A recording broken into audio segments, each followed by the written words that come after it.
Hi, I'm Reb Myron. I'm a minister through Pathways of Light, and I've been a Course in Miracles student for 40 years. I'm going through the lessons this year as I have in the past, asking Jesus for clarity, and then I'm writing from that clarity, and that's what I'm sharing with you. So let's get started. And we're looking at lesson 281. Earlier this morning, I recorded our new special theme, what is the Holy Spirit? And so if you haven't looked at that, you might want to. And it's something that Jesus asked us to read every day before we do our lesson. And I had some thoughts about that as well. So, lesson 281. I can be hurt by nothing but my thoughts. Father, your Son is perfect. When I think that I am hurt in any way, it is because I have forgotten who I am, and that I am as you created me. Your thoughts can only bring me happiness.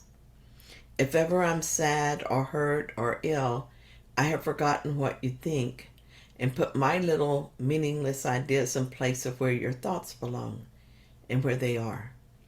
I can be hurt by nothing but my thoughts. The thoughts I think with you can only bless. The thoughts I think with you alone are true. I will not hurt myself today, for I am far beyond all pain. My Father placed me safe in heaven, watching over me, and I will not attack the Son he loves, for what he loves is also mine to love. My life reflects what I believe is true. While I cannot be anything other than what God created, I can believe I'm something else, and my belief will make it true for me. It will never be true in reality, but my experience will seem very real to me. How do I change my experience of myself? All change is a result of thoughts. If I think thoughts of betrayal, I will feel like I have been betrayed. My life will seem to prove that I'm betrayed. It's the same if I have thoughts of guilt.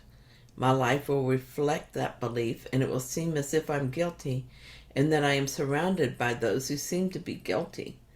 What I think is what will be reflected back to me, and it will seem real because that's what I want. When I remember who I am, I'm perfectly happy and at peace. I'm perfectly safe, and I know it. My life reflects love and happiness and peace. I see it everywhere, regardless of what is happening around me. I can remember who I am when I decide that I'm no longer interested in being anything other than what I was created. Another important thing to remember is that I must know this for everyone else as well. As Jesus says in this lesson, and I would not attack the Son he loves, for what he loves is also mine to love.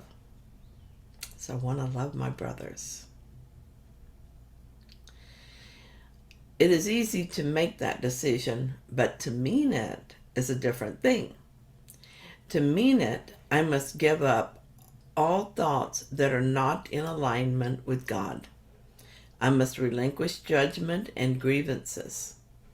It requires that I give up the belief that defense and attack are necessary and important. I must give up the belief that there is value in sickness and suffering. And I must ultimately let go of the idea of a personal self. This is easier if I remember that I'm only giving up thoughts and beliefs, not anything real. In reality, I am where God established me, safe within himself. I am what God created me to be. I remember a story I heard from a friend about a kitten that was raised by a dog. The kitten grew up to be a cat that thought it was one of the dogs.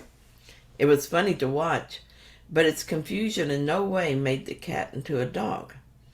It could not change what it was created to be, only what it believed about itself and how it acted. This is what we're like. thinking we could be bodies living in a world of time and space outside God. We can act like and think like humans, but we can only be spirit.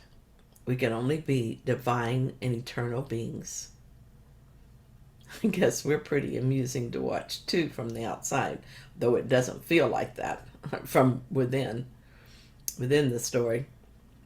It doesn't seem funny at all. When we accept this simple, unalterable fact, we can recognize that we are dreaming and start waking up. We can look at the world as if it's a dreamscape or the memory of something we used to think about. We can remind ourselves that we're still safe in God and that our friend is gently waking us up. He will interpret the dream symbols for us if we let him. And we can let him show us how to let go of the idea any of this is real. Looking at the world and our part in it is like this will make waking up a simple and easy process. Even when we temporarily return to confusion, we know what is happening, so we just ask for help. I was watching a TV show last night